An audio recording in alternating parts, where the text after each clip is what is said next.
Then farms. Ah, lead. Lead production. That's quite a big improvement for industrial income. And construction cost reduction for all monastery buildings. In all regions in adjacent provinces too. Interesting. And then fishing, and then more sheep. This is Dark Age England, so wool is going to be important. And then Suffolk in Rendlesham. I wonder what city this is. I don't recognise the name. Unlike like Norwich. It's obviously Norwich, and Colnacester is actually Colchester. So Great Hall, Lawfield. Costs money. Reduces corruption in all adjacent provinces, and also happiness. Happiness, though, is going up, so that's not a problem, despite playing on hard. Although that's also because we have a +5 in all regions. Although this is going up by 7. Are they all going up? Oh yeah, quite significantly in fact. Except for you. Wait, we own London? Oh, we own London. Game over, man. Game over. Although London's not a very big city at this point. Actually, the capital of England would technically be Winchester. London has not taken over a dominance yet. So we could get... Wait. Oh, those are farms. Wow, that's a big improvement. That's like 60, 55 income. You can rely on us. Wait, +1 estate. Does that mean I get more estates? That'd be interesting. And we get pottery, which is an improvement of about 4. We improve the market, which improves food production and market income. And then market income improves everything that has a market income. So for example, the pottery here, it says +92 market. That's the type of income. So anything that improves market income will improve things like pottery. And then we have that. So I think in Essex, I kind of like the idea of improving the salt production. I'm going to do that. Although actually salt production makes people unhappy. Maybe wool production then. No, wool production wasn't where the money was. What's the big income boost? No, it's farming. We want to build up the farms. You're less so. So I wonder if there's a fertility rating? Roman walls. Settlement has Roman walls. So, no.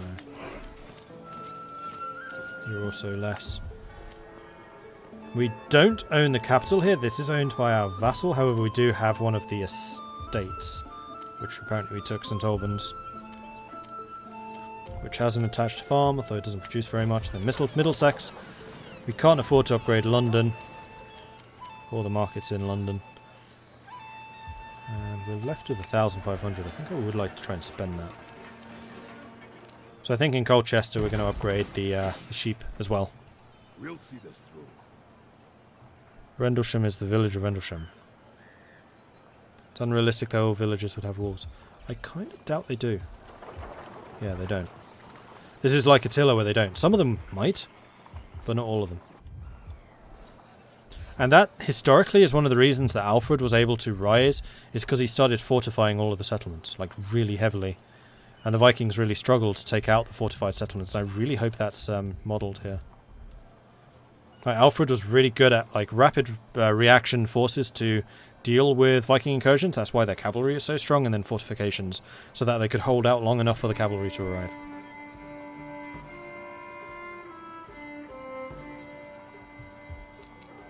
Alright, technology. This too, I think, is unique for each faction. So there are military techs and civics techs, and we can pick one of them to get, although currently they are all locked. We need to have sword or axe units to get melee specialists, spearmen to get that one, missiles to get that one, win 5 siege battles to get siege techniques, cavalry units, raise a general to level 10 to get healthcare, attack another army 10 times. The joys of the hall. We're probably going to unlock this one pretty quickly. And then recruitment, research, warrior society. Don't know which is warrior society.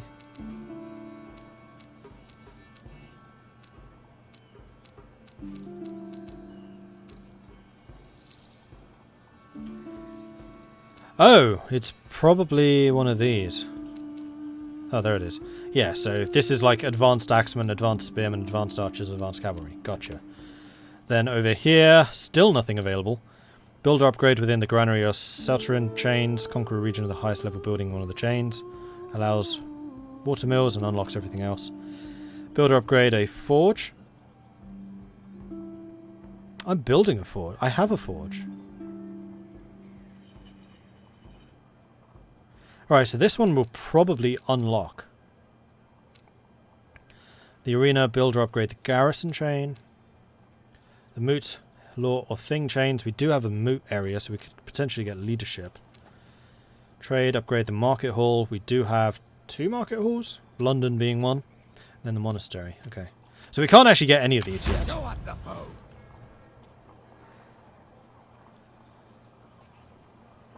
I thought cavalry was pretty rare across the British Isles at this point in history. It was, and it was really Alfred who kind of introduced the idea of rapid reaction cavalry forces in England. Like, there were no knights. It was just kind of mounted infantry. Alright, is there anything else we need to see? Objectives. Ah, so there are 3 types of victory now. Conquest, fame, and kingdom. So for the short kingdom victory, we need to have defeated 7 different factions by capturing the last settlement. Or vassalizing them. We've got 1 of the 7. The long one is just that, but harder. Short fame victory is achieve fame, and I believe that's what the Welsh are good at doing. Remember, they have the heroism thing? I think that generates fame. So the Welsh are trying to go for that one. And then conquest. Control 50 settlements. We currently have 17. Control 10 provinces in full. We currently have 3. Oh, ultimate victory? What was that? Complete any of the long victory types, then eliminate the Viking invasion fleets. Oh, so, right, they did say that we can expect more Vikings to come in. Like, not particularly friendly Vikings. Which is going to be interesting. And then we have the troop trees. So, Guthrum himself is our leader. He's got 4 influence, which is actually as low as it can go. Fame is growing slowly. And we have various political intrigue actions. We have governors and their estates, and we can actually pick and mix how these work, and then we have 3 new people that would be available. And it looks like you have 1 governor per province? Yeah. For every capital that you own, you can put a governor in. And we are married to Abe, who is well connected. +1 influence, +1 governance, +10% income. It's pretty good.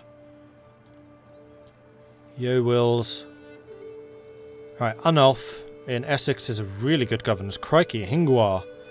Very strong zeal. What does zeal do again? Oh, you're not going to tell me here. That's annoying. We can zoom, we can remove him, so that would allow us to replace him with someone else. Now, this is one thing to note. It does not actually reveal what stats your candidates have until you actually recruit them. So like the Seafarer has additional naval battle movement speed and some stats. Born Governor will probably have more governance stat. But it won't actually tell you what their base levels are. Then the Old Hand is minus 50% recruitment cost for Spear Infantry. Interesting. So he'd be a good defensive governor. He would be good in somewhere like Middlesex to take over London. And the Seafarer would be like a naval attack person. Alright, let's end the turn. That's probably the longest turn ever. We've been at it an hour. Sorry, I'm still learning.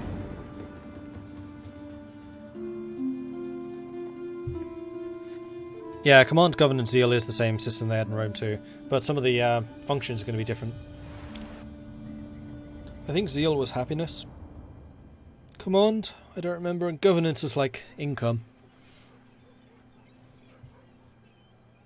My prowess increases. One of your noblemen has increased in rank and gained a skill point.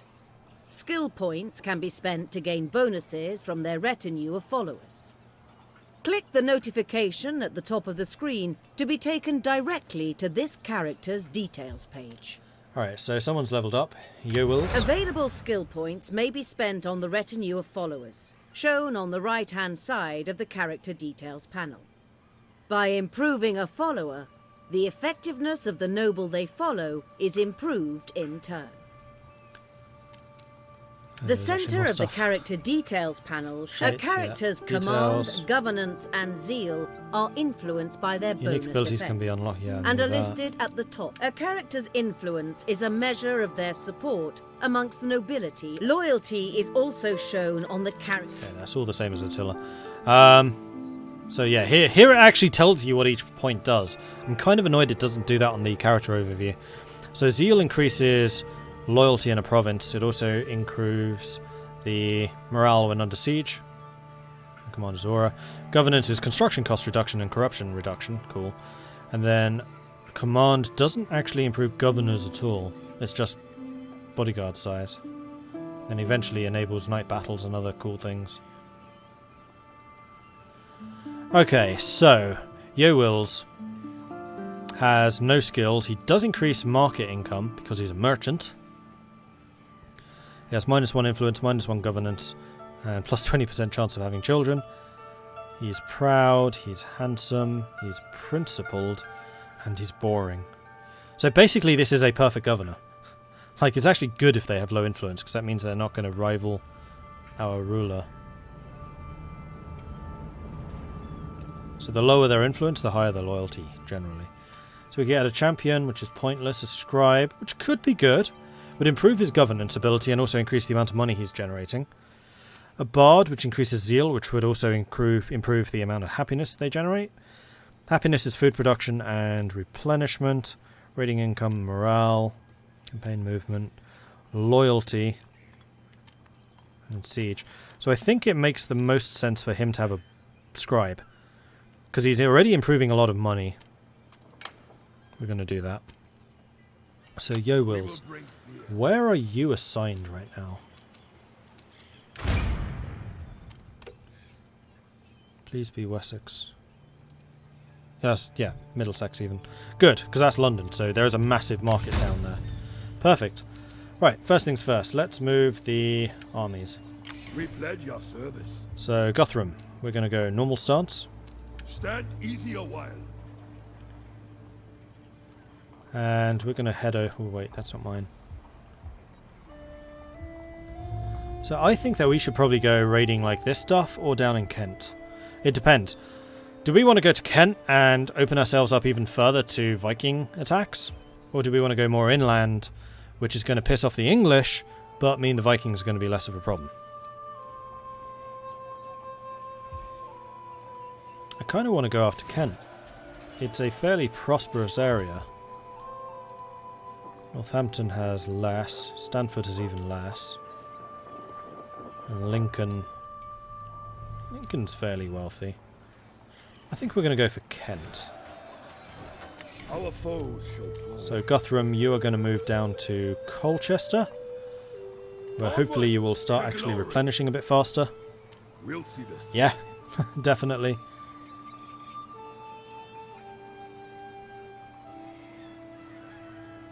Garrisoned, plus 100% unit replenishment. That's pretty nice.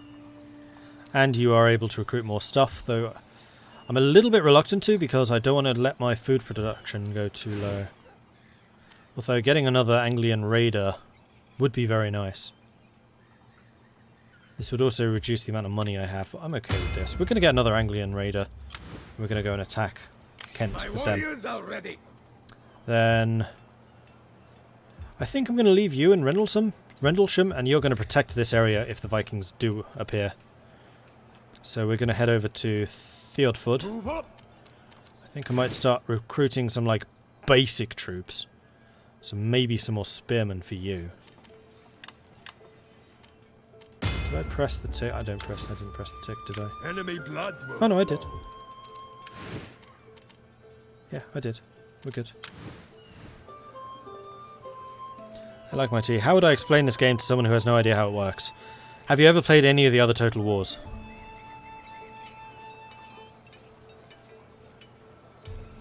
Isn't there a bishop in Kent?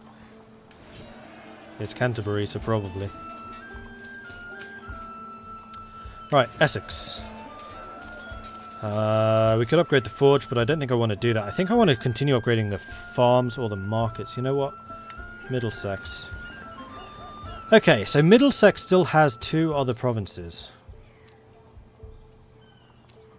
which are owned by Evesham and Guildford.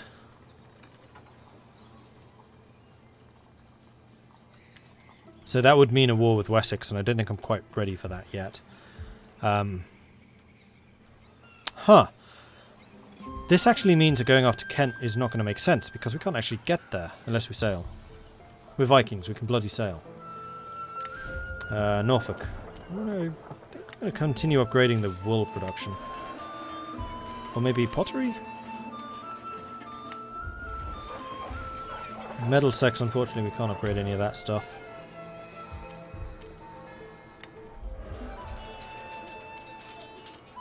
That's not a huge improvement. I mean, fish production would be quite a lot more food production. And going for the wool does not improve food production at all. You know what? I can actually afford this here. We're going to get a new farm in Essex. Because I do want to improve my food production so we can get that replenishment.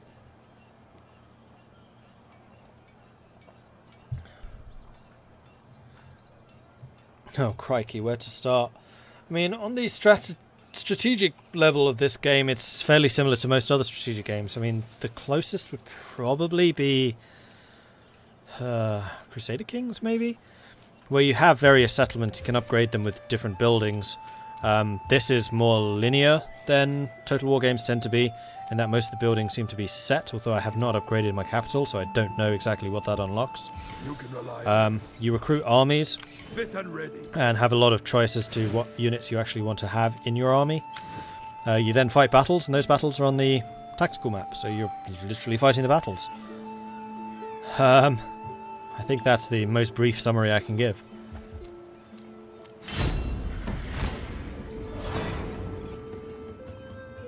Different factions have different unit strengths and abilities, so for example the Welsh have really good longbowmen, the Irish have gallow glasses, so they're kind of crazy berserkery types, I think. The Norse or the Vikings have berserkers and huskarls and things like that. My skills are The growing. influence of one of your nobles now exceeds that of your king. Be wary, for such power makes men susceptible to ideas above their station. Take steps to keep the influence of your king paramount over all those beneath him, or disloyalty may result. Oh, bloody hell, you have a lot of loyalty. Who's this? Hingwa. Oh, he's the uber zeal person. +2 zeal, -1 command, +1 siege holdout, +5 pious, +2 zeal impassioned, +5 industrial. Why is your influence so high?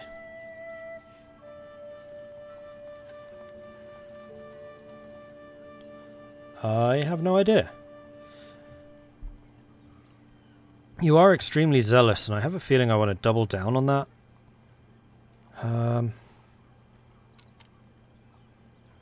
We'll come back to you.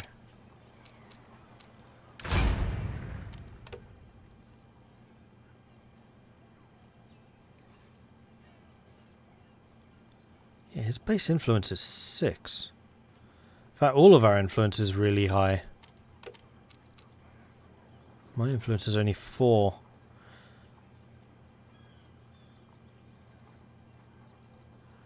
I think we need to go on the offensive and attack someone. I mean, that's what I was planning to do anyway. We pledge your service. I think it's going to have to be against some of these guys. Who's this? Weideborg, who seem to be particularly small.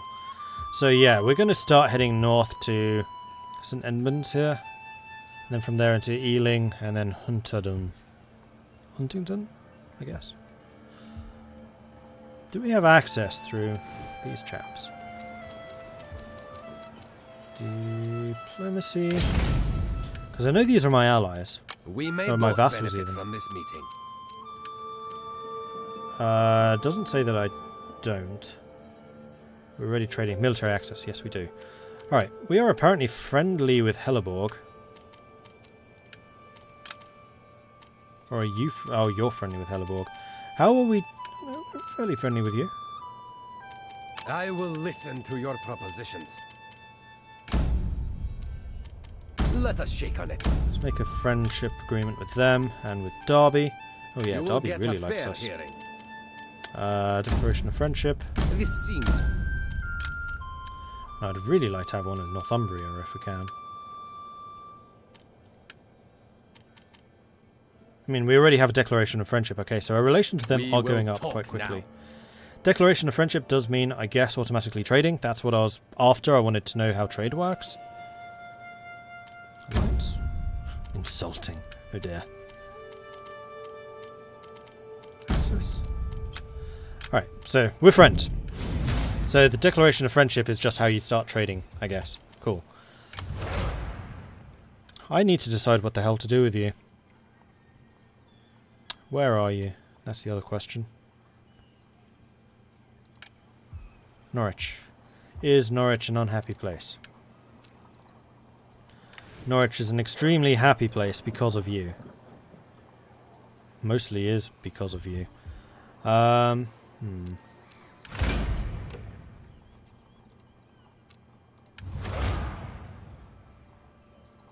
mean, I could keep you as a governor, although, honestly, with this much zeal, you would kind of make sense to have you as a general. Because your commander's aura will be huge.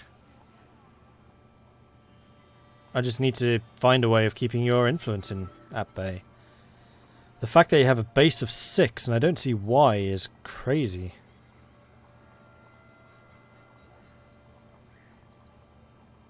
Unless you're meant to be someone that rises up against me. Which is possible. I'm going to take a risk. I'm going to increase your command. Now, I wonder if I can do some actions against you.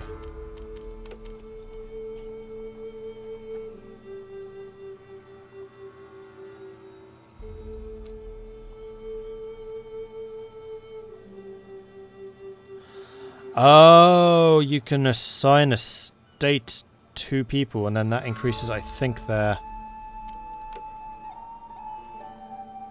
prestige and things. So how do I sanction you? It's you in particular. You are currently the Justicia, which gives you +2 influence, zeal and loyalty. Yo Wills doesn't have one. Each office can only be held by one person at a time, so we have the Captain, the Chamberlain, and the other thing, so that's governance, influence, loyalty. They're all the... oh no, they aren't the same. Chamberlain, governance, influence, and loyalty. This one, King's Captain, command, influence, and loyalty. Zeal, influence, and loyalty. Okay, so that's why your zeal is so high. We could make you seek a wife, which will cost me 1,000, apparently. Or I could plot to discredit you, which will cost me money. I think I need to do that. People may gossip about the target, but also speculate on the rumour's source. It's clear that only one person could have spread them, which doesn't reflect well on you. So he will lose 2, but I also lose 1. Okay. Yeah, we need to go fight somebody. You will live to regret this, though perhaps not for long. Okay, so Wessex has just declared war on me. With... oh! They have a lot of allies. Crap.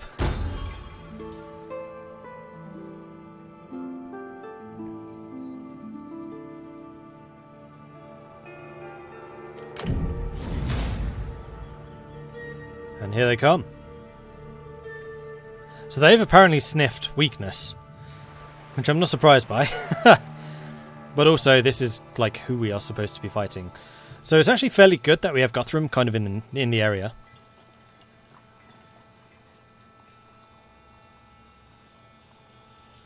I wonder if Wessex starts with all those allies.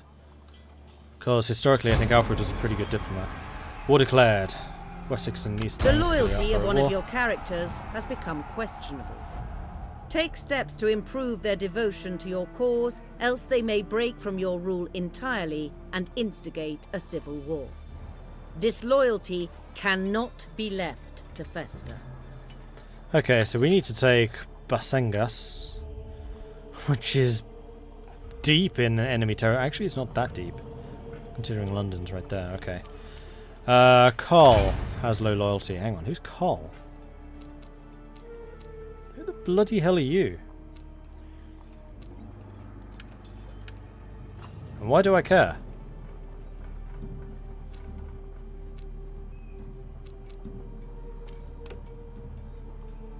Oh, you're the governor of Suffolk. I see. It's because your influence is quite high. I see. Well, I should probably do something about that. I could strip you of your estate, which would give it to me.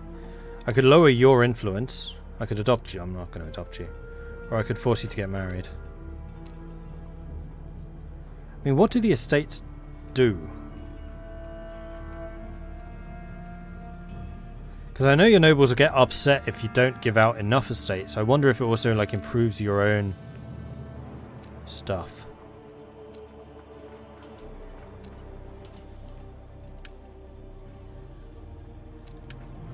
Because I don't know.